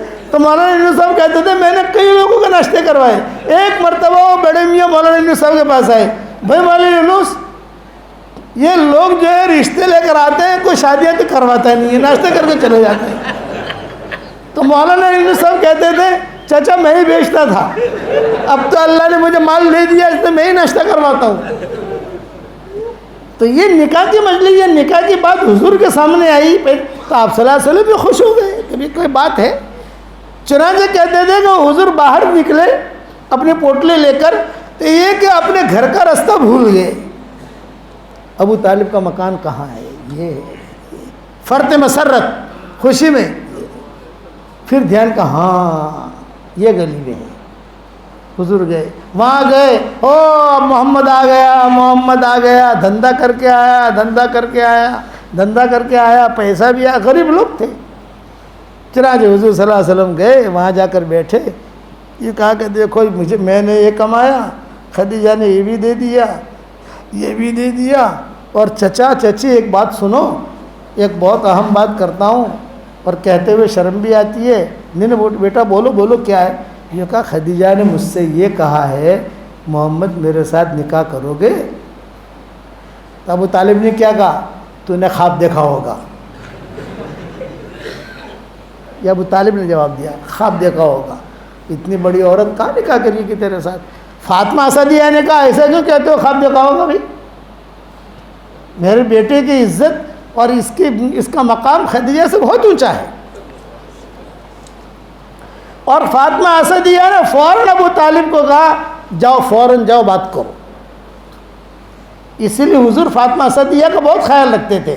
فاطمہ اسدیہ بعد میں مسلمان ہوئی ابو طالب کے انتقال کے بعد، آج ابو طالب کا انتقال ہوا اور کل فاطمہ اسدیہ مسلمان ہو گئی۔ جب تک ابو طالب زندہ رہے فاطمہ اسدیہ ڈرتی تھی، شوہر ہے نا، گھر سے نکال دے گا، مارے گا، یا آج انتقال ہوا اور کل مسلمان ہوئی، حضور کے پاس آ گئی فاطمہ اسدیہ، اشہد ان لا الہ الا اللہ و اشہد انک رسول اللہ۔ حضور صلی اللہ علیہ وسلم فاطمہ اسدیہ کا بہت تذکرہ کرتے تھے۔ جب فاطمہ اسدیہ کا انتقال ہوا تو حضور صلی اللہ علیہ وسلم نے کہا مدینہ میں بے ڈبل قبر کھودنا، ڈبل، حضرت خالد سے کہا اور حضرت عمر سے کہا بھئی فاطمہ اسدیہ کا انتقال ہوا ہے، ڈبل قبر کھودنا۔ ڈبل قبر کھودنے کا مطلب 2 جنازے رکھے جائیں گے۔ تو صحابہ نے کہا کہ حضرت فاطمہ کا انتقال ہوا ہے اور کوئی نہیں، بھئی میں جو کہوں وہ کرو، ڈبل کھودنا، ڈبل حکم تھا حضور کا۔ کھودا، جنازہ آیا اور فاطمہ اسدیہ کو داخل کیا، اور روایتوں میں یہ ہے کہ حضور صلی اللہ علیہ وسلم بھی کود کر اندر چلے گئے اور حضور بھی سو گئے۔ ہماری شریعت میں واحد عورت ہے جس کے ساتھ حضور نے یہ معاملہ کیا ہے۔ حضور کہتے تھے کہ اس عورت کا مجھ پر بہت احسان ہے۔ میری عمر 8 سال کی تھی، میرے والد صاحب حساب کر کے مجھے بتاتے تھے بیٹا 42 سال تک ابو طالب نے اور فاطمہ اسدیہ نے حضور کی خدمت کی ہے۔ 42 سال، 42 سال کس کو کہتے ہیں؟ اور حضور جو لیٹ کر دعا کرتے رہے فاطمہ صدیہ کے لیے، صحابہ دیکھتے رہے۔ مدینہ کا قصہ۔ پھر حضور بیٹھے اور صحابہ سے کہا ہاتھ دیا وضو نہیں ہوں، بے وجہ نکالو۔ پھر صحابہ نے نکالا۔ صحابہ نے پوچھا ہمت کر کے، کسی کی ہمت ہوتی نہیں تھی پوچھنے کی، کہا کہ آپ نے دو کام کیے، ایک تو اپنا کپڑا دیا کفن کے لیے، دوسرا آپ لیٹے، آپ نے فرمایا میں نے میرا کپڑا اس لیے دیا تاکہ اللہ اس کو جنت کا سندس کپڑا پہنائے۔ سندس نام بہت اچھا ہے، ہاں لڑکی کا رکھ سکتے ہو، سمجھ گئے؟ سندس یہ جنت کے کپڑے کا نام ہے، بچیوں کا رکھو، بہت برکتی نام ہے سندس۔ علماء سے پوچھ لینا، قرآن میں ہے نا سندس، تاکہ اللہ اس کو جنت کا سندس کپڑا پہنائے، یہ آپ نے فرمایا۔ اور میں لیٹا اس لیے تاکہ قبر کا عذاب اسے نہ ستائے، قبر کے عذاب سے محفوظ ہے۔ پھر فاطمہ صدیہ کے قصے بیان کرنے شروع کیے کہ 8 سال کی عمر کا تھا اور میں جب داخل ہوا ہوں، ابو طالب نے ایک جملہ کہا، فاطمہ یا دیکھ، فاطمہ یا دیکھ، میں ایک مہمان لایا ہوں۔ تو وہ پانی بھر رہی تھی، فاطمہ یا دیکھ ایک مہمان لایا ہوں۔ تو فاطمہ صدیہ نے یہ دیکھا، فرمایا کون مہمان؟ یہ دیکھ محمد کو لایا ہوں۔ فرمایا نہیں یہ مہمان نہیں ہے، یہ تو میرے گھر کا مالک ہے۔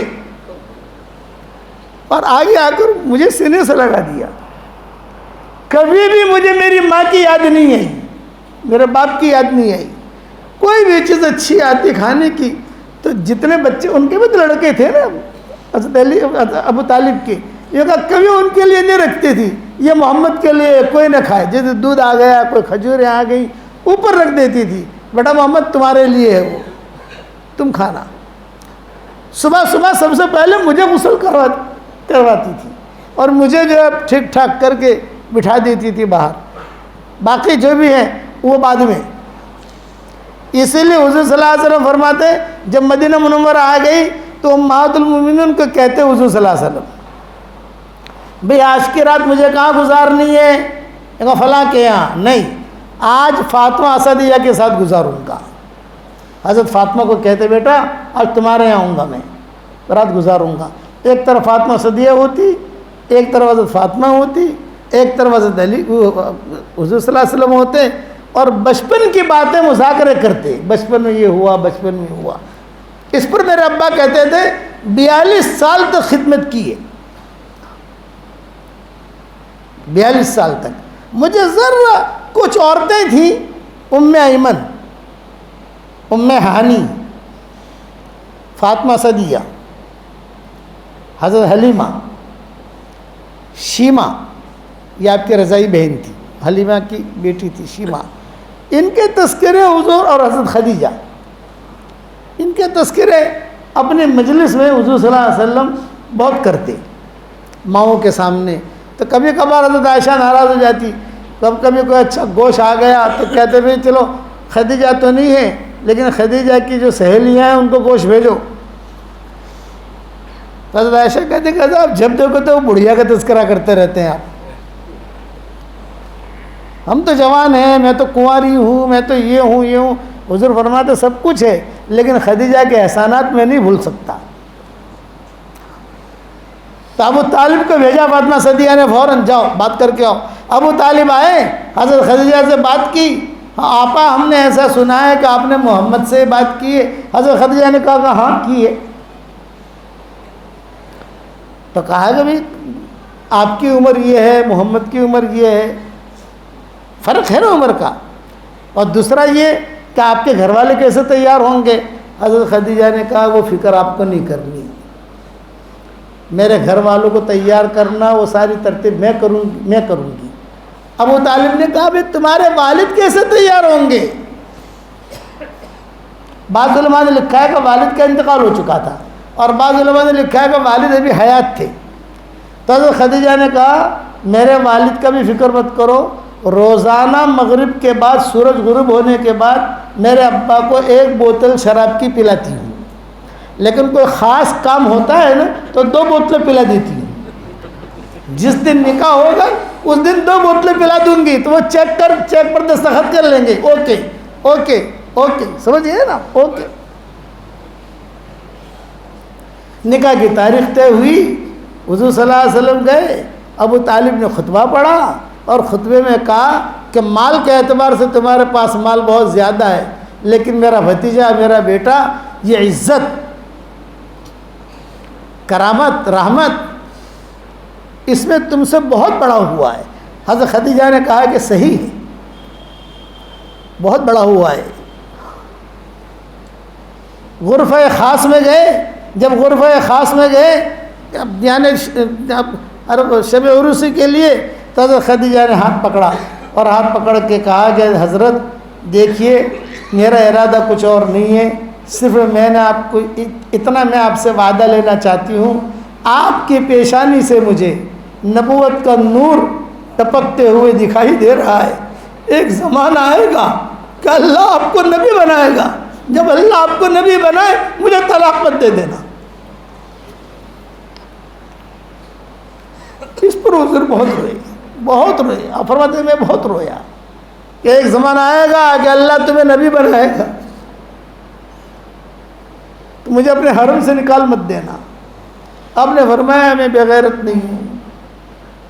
اس پر کہتے تھے میں خدیجہ کے احسانات کو بھول نہیں سکتا، سارا مال میرے دین پر لگا دیا، میری اولاد اس سے ہوئی۔ آخر تک جب تک حضرت خدیجہ کا انتقال نہیں ہوا حضور نے کوئی نکاح نہیں کیا۔ جب انتقال کا وقت خدیجہ کے قریب آیا تو حضور قریب میں بیٹھے ہوئے تھے اور حضرت خدیجہ ہاتھ پکڑ کر حضور کا دبا رہی تھی، مرض الموت میں تھی۔ پھر حضور نے فرمایا خدیجہ جبریل آئے ہیں میرے پاس اور اللہ کا سلام لے کر آئے ہیں، اللہ تم سے خوش ہے۔ کیا بچا یہ مجھے بتاؤ کہ مرض الموت میں اگر اللہ کا سلام آئے تو آدمی کو کتنی خوشی ہوتی ہے۔ اور جبریل یہ بھی کہہ رہے ہیں کہ اگر آپ کو ناگوار نہ ہو، اچھا نہ لگے کبھی آپ کو، تو میں ایک بات کہنا چاہتا ہوں۔ حضور نے فرمایا کہ بتاؤ کیا کہنا چاہتے ہو؟ کیونکہ اللہ نے سلام بھیجا ہے یہ تو میں لے کر آیا ہوں، لیکن اگر آپ برا نہ مانیں تو میرا بھی سلام کہہ دینا۔ یہ تو جبریل نے کہا۔ بس حضرت خدیجہ نے آنکھیں کھولی، یہ کہا خدیجہ اللہ نے سلام کہا ہے، جبریل بھی سلام کہہ رہے ہیں۔ حضرت خدیجہ نے کہا الحمدللہ کثیرا، الحمدللہ کثیرا، حضرت میں اب دنیا سے جا رہی ہوں۔ پھر حضور نے ایک جملہ کہا کہ جبریل یہ بھی کہہ رہے ہیں کہ جنت میں 3 محل اللہ نے تیار کیے ہیں، ایک محل حضرت خدیجہ کا ہے، ایک محل حضرت آسیہ کا ہے، ایک محل مریم بنت عمران کا ہے، یہ 3 محل اللہ نے تیار کیے ہیں۔ تو حضرت خدیجہ نے آنکھیں کھولی، حل تزوجت قبلی یا رسول اللہ، اے اللہ کے رسول مجھ سے پہلے آپ نے کسی کے ساتھ نکاح کیا ہے؟ آپ نے فرمایا نکاح نہیں کیا، لیکن آسیہ کے ساتھ اور مریم بنت عمران کے ساتھ جنت میں اللہ میرا نکاح کرائے گا اور تم تینوں کے محل قریب قریب میں ہیں۔ پھر حضرت خدیجہ نے کہا الحمدللہ کثیرا، اور حضور کی طرف دیکھا، حضرت فاطمہ قریب میں کھڑی ہوئی تھی، آنکھیں کھول کر کہا حضرت اب میں جا رہی ہوں، اشہد ان لا الہ الا اللہ واشہد انک رسول اللہ، اور میری آخری نصیحت ہے کہ میں دنیا سے چلی جاؤں، میری فاطمہ کا خیال رکھنا۔ کسی اور بچیوں کے بارے میں نہیں کہا، حضرت فاطمہ کے بارے میں کہا، میری فاطمہ کا خیال رکھنا۔ اسی لیے حضور حضرت فاطمہ سے بہت محبت کرتے تھے۔ یہ جانے سے پہلے حضرت خدیجہ نے یہ وصیت کی تھی حضور کو کہ آپ شادی کرنا جو بھی کرنا، لیکن میری بیٹی فاطمہ کا خیال رکھنا۔ بڑے لمبے قصے ہیں، آپ حضرات کو کیا سناؤں، بس میں تو اتنا کہتا ہوں کہ آج اپنے دل کی صفائی کو لے کے اٹھو، دین کا کام کرو، وقت ضائع مت کرو، حالات بدل رہے ہیں، اپنا معاملہ اللہ کے ساتھ کلیئر رکھو، کرو گے انشاءاللہ بھائی۔ اب آپ کو میں ایک روحانی پیکیج دیتا ہوں، روحانی ایک چیز، ایک ہدیہ دیتا ہوں، روزانہ 313 مرتبہ تصویر دیں، روزانہ 313 مرتبہ سورہ اخلاص پڑھنے کی عادت ڈالو۔ اور روزانہ 313 مرتبہ درود شریف پڑھنے کی عادت ڈالو، اور روزانہ 313 مرتبہ استغفار پڑھنے کی عادت ڈالو، انشاءاللہ قیامت تک کے آنے والی آپ کی نسلوں میں کوئی محتاج اور کوئی فقیر پیدا نہیں ہوگا انشاءاللہ۔ اپنے بچوں کے لیے پراپرٹی بناتے ہو نہیں بناتے؟ اپنے بچوں کے لیے زمینیں خریدتے ہو نہیں خریدتے؟ ذرا میرا اتنا بھی کہ میری اس بات پر بھی عمل کر لو، 10 مرتبہ سورہ اخلاص پڑھو تو جنت کے اندر ایک محل تیار ہو جاتا ہے، صحیح حدیثوں میں ہے۔ 313 مرتبہ پڑھو گے تو جنت میں روزانہ 31 بنگلے تیار ہو جائیں گے۔ کتنے بنگلے بھائی؟ 31۔ یہ میرا وظیفہ جو آپ کو بتا رہا ہوں نا، یہ جاندار، شاندار، مالدار، دیندار، بہت اہم چیز ہے۔ روزانہ 313 مرتبہ سورہ اخلاص، روزانہ 313 مرتبہ درود شریف، روزانہ 313 مرتبہ استغفار، جو صیغہ بھی آپ کو یاد ہو، اللہم اغفر لی، اللہم اغفر لی، اللہم اغفر لی، انشاءاللہ بہت فائدہ ہوگا، دعائیں قبول ہوں گی انشاءاللہ۔ کرو گے انشاءاللہ بھائی؟ اور یہ میری تصویر ہے، جاندار، شاندار، مالدار، دیندار، یہ چچا کو دے رہا ہوں آپ کو ہدیہ۔ پورے مہسانہ والوں کو تو دے نہیں سکتے، ہم پہچانتے بھی نہیں ہیں، یہ چچا کہاں کے ہیں ہمیں معلوم بھی نہیں ہے، لیکن اتنا ہے کہ بہت دھیان سے بات سنتے ہیں۔ کہاں کو؟ بادر گھاٹ، یہ حافظ معاذ کا گاؤں؟ اچھا اچھا، چلو اچھا ہے ماشاءاللہ۔ بادر گڑھ ہم تو کبھی گئے نہیں، کہاں ہے بادر گڑھ؟ ہم کو تو گٹھامن کا بھی پتہ نہیں ہے۔ کار میں بیٹھتے ہیں، جب وہ پاٹیا آتا ہے تب پتہ چلتا ہے کہ گٹھامن آ گیا۔ میرے والد صاحب رحمۃ اللہ علیہ فرماتے تھے میں دنیا بھر میں گھومتا ہوں لیکن مجھے پتہ نہیں نظام الدین کہاں ہے۔ جب نظام الدین میں داخل ہوتے اور وہ ہمایوں کا مقبرہ دیکھتے تب با کہتے تھے کہ ہاں بھی ہم نظام الدین مرکز پر آ گئے۔ تو آپ یہ کام کرو گے تین بھائی؟ 313 مرتبہ سورہ اخلاص، 313 مرتبہ درود شریف، 313 مرتبہ استغفار، ایک ساتھ نہیں پڑھنا آپ کو، تھوڑا تھوڑا تھوڑا تھوڑا کر کے پڑھو، آپ فائدہ دیکھو گے انشاءاللہ، اور بہت فائدہ دیکھو گے۔ 313 کے جو عدد ہے نا، اس میں بھی اللہ نے برکت رکھی ہے، بدرین کا عدد ہے۔ کرو گے انشاءاللہ؟ اچھا، اب ہمارا دعوت کا کام یہ سدا بہار ہے، لیکن برا تو نہیں مانو گے بھائی؟ ارے بتاؤ تو صحیح۔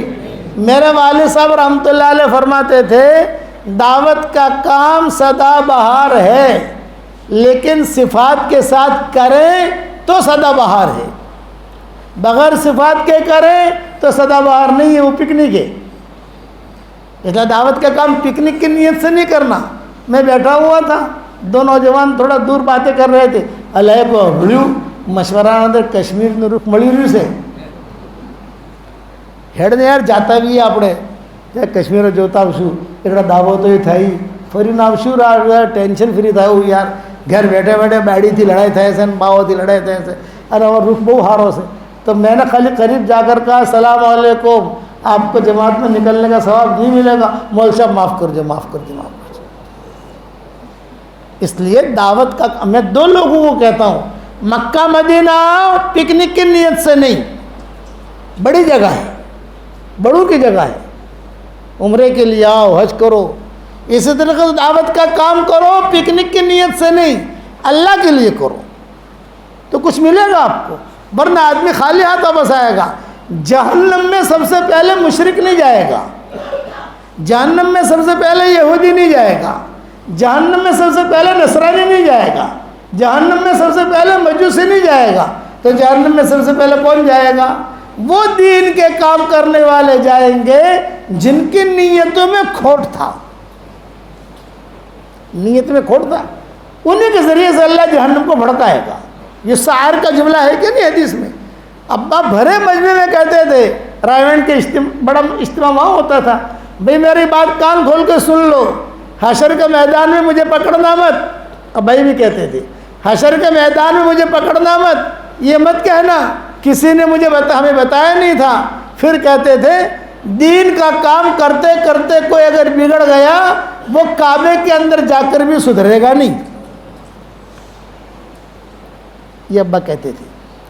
مقام تھا ایک ان کا، اللہ تعالیٰ نے ان سے کام لیا تھا، اس لیے دین کا کام اللہ کے لیے کرو۔ حرم شریف میں بیٹھا ہوا طواف زیارت اسی حج کے سفر میں ایک نوجوان عالم آئے، السلام علیکم، وعلیکم السلام، پڑوس کے تھے۔ مولانا ایک دعا کرنا۔ میں نے کہا کیا دعا کروں بھائی؟ جو کہا کہ مولانا ایک مدرسہ کھولنا چاہتا ہوں۔ میں نے کہا بیٹا ضرور کھولو، ہم دعا کریں گے، مدرسہ کھولو، لیکن بیٹا مدرسہ کھولنا، دکان مت کھولنا۔ سمجھدار آدمی تھا، رو دیا میرے سامنے، دکان مت کھولنا، مدرسہ کھولو۔ دکان کھولو گے تو اللہ تعالیٰ حشر کے میدان میں کوئی دے گا نہیں، خالی ہاتھ جاؤ گے اللہ کے پاس۔ اس لیے دین کا کام اللہ کے لیے کرو گے انشاءاللہ۔ اب بتاؤ کون کون تیار ہے اللہ کے لیے، اللہ کے راستے میں نکلنے کے لیے؟ چلہ، 3 چلہ کے لیے کون کون تیار ہے؟ جلدی کھڑے ہو کر اپنا نام دکھاؤ، پھر دعا کرا دیں ہم۔ ابھی میرا مضمون پورا نہیں ہوا، جو خدیجہ کا قصہ تو رہ گیا، اور وہاں خالد بن ولید کا قصہ رہ گیا۔ بتاؤ بل لکھو بھائی، یہ قبض ہے۔ دیکھو اللہ نے میسانہ کو کیسا ہرا بھرا کر دیا۔ میں تو زندگی میں پہلی مرتبہ میسانہ آیا ہوں، میں نے میسانہ دیکھا بھی نہیں، گزرتے تو تھے، لیکن ہم اتنا سنتے تھے کہ میسانہ جانا ہوتا پتھر کھانے پڑیں گے، اتنا ہم سنتے تھے۔ ابا بھی کہتے تھے کہ میسانہ جوانو نہ ہو اکڑے جو بکڑک لوگوں سے۔ میرے ابا بھی میسانہ نہیں آئے، لیکن آج اللہ نے دعوت کی برکت سے دیکھو ماشاءاللہ، اور آگے بڑھو، پیچھے نہیں آنا ہمیں۔ اب تو آپ کے پاس دوسری مرتبہ بھی آنا پڑے گا ہم کو، تاکہ خالد بن ولید کا قصہ بیان کر دیں۔ میں وہ رہ گیا خالد بن ولید کا قصہ، حضرت خدیجہ کا قصہ بھی رہ گیا، ابھی تو آگے سب بیانات کرنے ہیں نا انشاءاللہ۔ لیکن آپ ایسے جماعتیں دو گے تو آنے کی ہمت بھی ہوگی یار، ہم کو تو ہماری فیس چاہیے۔ ابا کہتے تھے کہ اپنی فیس لے لینی کی، جہاں جاؤ وہاں۔ میں پوچھتا اپنی فیس کیا ہے ابا؟ کیونکہ چلے، جہاں جاؤ وہاں جا کر اپنی بات اپنے چلے لے لو تو اپنا کام ہو گیا۔ سب دعوت تبلیغ کے کام میں لگو گے انشاءاللہ۔ ایک شرط سمجھ گئے؟ صفات کے ساتھ، صفات کے ساتھ اخلاق، اللہ سے، اللہ کے سامنے رونا، دلوں کی صفائی، حکمت، اس کے ساتھ دعوت کا کام کرو گے تو آپ نسلیں چمکے گی انشاءاللہ۔ اور میرا ہدیہ قبول کر لیا آپ لوگوں نے؟ 313 313 313، ٹھیک ہے؟ یہ اگر 313 313 313 3 مرتبہ لکھ کر جیب میں بھی رکھو گے نا تو کوئی دشمن حملہ بھی نہیں کر سکے گا۔ خالی اس فگر میں بھی اتنی طاقت رکھی ہے اللہ نے، اسی لیے 313 کو بھیجا تھا وہاں بدر میں، سمجھ گئے؟ پھر یہ پڑھو گے تو مزے آ جائیں گے انشاءاللہ۔ روزانہ بنگلہ جنت میں تیار کرو۔ میرے والد کہتے تھے کہ بیٹا یونس راتی ہونگنا ہوئے نا تو آپ پوچھے بنگلہ بڑا لو کھونا، رات کو جس دن نیند نہیں آتی تو 5-6 بنگلے بنا دینے کے، سورہ اخلاص پڑھ لینے کا تو بنگلے میں بن جائیں گے، بعد میں سو جانے کا۔ ہمارے یہاں شکاگو میں ایک ڈاکٹر نہیں ہے، جب سے میں نے بیان کرنا شروع کیا سورہ اخلاص کا تو اس نے کہا کہ مولوی صاحب میں نے 10 لاکھ مرتبہ پڑھا، 5 لاکھ آپ کو ہدیہ کر دیا، 5 لاکھ میرے لیے رکھا۔ لیکن مول صاحب ایک بات پوچھتی ہوں، شرم بھی آتی ہے، بیٹا شرماؤ مت۔ یہ کہا مول صاحب اتنے سارے بنگلے کیا کریں گے ہم، بھاڑا آئے گا کہ نہیں آئے گا وہاں؟ احمد آباد کی ہو وہی ہے، ابھی ہم جب شکاگو جاتے ہیں بہت خدمت کرتی ہے ہماری، کہ بھاڑو آپ سے کہ نہیں آوے؟ میں نے کہا بیٹا بھاڑا تو نہیں آئے گا۔ بولے اتنے سارے بنگلے کریں گے کیا؟ میں نے کہا جب جنت میں جائیں گے انشاءاللہ اپن وہاں جا کر مشورہ کر لیں گے، اپن تو شورا کی جماعت ہیں، مشورہ وہاں کر لیں گے انشاءاللہ۔ تو آپ لوگ بھی بناؤ انشاءاللہ، بناؤ گے؟ دعا کر لو، اللہم لک الحمد کلہ ولک المن کلہ لک الشکر کلہ ولک الملک کلہ لک الخلق کلہ ولک الفضل کلہ وإلیک یرجع الامر کلہ وإلیک یصعد الکلم الطیب کلہ اللہم لک الحمد بالاسلام لک الحمد بالایمان لک الحمد بالقرآن لک الحمد حتی ترضى لک الحمد اذا رضیت لک الحمد بعد الرضا اللہم لک الحمد حمدا حمدا لک الشکر شکرا شکرا الحمد للہ رب العالمین الحمد للہ کثیرا یا رب لک الحمد کما ينبغی لجلال وجهک وعظیم سلطانک اللہم لک الحمد کما انت اہلہ فصل وسلم علی سیدنا محمد کما انت اہلہ وفعل بنا ما انت اہلہ فإنک اہل التقوی واہل المغفرہ۔ اے اللہ ہمارے گناہوں کو معاف فرما، ہماری خطاؤں سے درگزر فرما۔ اے اللہ پورے میسانہ والوں کو قبول فرما، پورے میسانہ والوں کو قبول فرما، پورے میسانہ والوں کو قبول فرما، قرب و جوار کی بستیوں کو قبول فرما۔ جو اس مجمع میں آیا ہے تو ان سب کو قبول فرما، قرب و جوار کی بستیوں سے لوگ آئے ہیں تو ان سب کو قبول فرما، ان کی عورتوں کو قبول فرما، ان کے بچوں کو قبول فرما، ان کے بہو اور پوتے پوتیوں کو قبول فرما، ان کے دامادوں کو قبول فرما۔ یہی دعا ہر فرد امت کے لیے قبول فرما۔ اے اللہ برکت والی بارش ہمیں عطا فرما، رحمت والی بارش ہمیں عطا فرما۔ ہم تجھ سے معافی مانگتے ہیں، ہم تجھ سے پانی مانگتے ہیں، ہم تجھ سے معافی مانگتے ہیں اور ہم تجھ سے پانی مانگتے ہیں۔ اے اللہ جانور پریشان ہیں، زمینیں پیاسی ہیں، نہریں پیاسی ہیں، زمینیں پیاسی ہیں، ہمیں تو معاف فرما کر برکت والی بارش کا فیصلہ فرما دے، مام طہورہ عطا فرما، مام مبارکہ عطا فرما۔ اے اللہ جس کرم سے آپ نے ہمیں مہسانہ کی اس مسجد میں جمع کیا ہے، تیرے اسی کرم سے جنت الفردوس میں، تیرے نبی کے پڑوس میں، ہماری قیامت تک کے آنے والی نسلوں کے ساتھ تو ہم سب کو جمع فرما دے۔ اے اللہ خالی ہاتھ واپس نہ لوٹا، تیرے دربار میں کوئی آئے خالی ہاتھ واپس چلا جائے یہ تیری شان کے خلاف ہے، یہ تیرے علوی مرتبے کے خلاف ہے۔ اے خوبصورت پردے والے، اے خوبصورت چادر والے، ہمارے عیبوں پر پردے ڈال دے، مصطفین الاخیار میں شامل فرما دے، عباد صالحین میں شامل فرما دے۔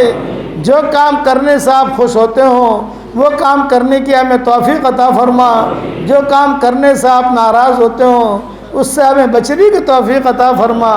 اے اللہ جس کے دل میں جو جائز مرادیں ہوں عافیت سے ان کے مرادوں کو پوری فرما۔ اے اللہ میری تشکیل پر 313 مرتبہ جو اخلاص پڑھے، 313 مرتبہ جو درود شریف پڑھے، 313 مرتبہ جو استغفار پڑھے، اے اللہ اس کی ساری دعاؤں کو قبول فرما، اس کے پریشانیوں کو دور فرما اور اس کی قیامت تک کے آنے والی نسلوں کو تو چمکا دے۔ اے اللہ اچانک کا خیر ہمیں نصیب فرما دے، اچانک کے شر سے تو ہماری حفاظت فرما دے۔ اے اللہ ہمیں مانگنا نہیں آتا مگر تجھے دینا تو آتا ہے، ہمیں مانگنا نہیں آتا مگر تجھے دینا تو آتا ہے۔ اپنے کرم سے تو ہمیں عطا فرما، رزق حلال کے دروازے کشادہ فرما۔ اے اللہ وہ چیزیں جس کا لینے کا ہم ارادہ کرتے ہیں مگر آپ ہمیں دینا نہیں چاہتے، اس کی محبت ہمارے دلوں سے نکال دے، اس کا خیال نکال دے، اس گلی میں آنے جانے کو ختم فرما دے، اور وہ چیزیں جس کا لینے کا ہم ارادہ نہیں کرتے مگر آپ ہمیں دینا چاہتے ہیں اس کی محبت ہمارے دلوں میں ڈال دے، اور اس گلی میں آنا جانا عافیت سے ہمارے لیے آسان فرما دے۔ اے اللہ جس نے بھی مجھے دعاؤں کے لیے کہا ہو، دعاؤں کے لیے خطوط میں لکھا ہو، یا جن کا ہم پر کسی قسم کا حق اور احسان ہو، یا جو مجھے اپنی دعاؤں میں یاد کرتے رہتے ہوں، یا مائیں بہنیں مجھے اپنی دعاؤں میں یاد کرتی رہتی ہوں، ہماری ساری دعاؤں میں ان کا پورا پورا حصہ نصیب فرما اور اپنے فضل و کرم سے ہماری دعاؤں کو قبول فرما۔ سبحان ربک رب العزت عما یصفون وسلام علی المرسلین والحمد للہ رب العالمین۔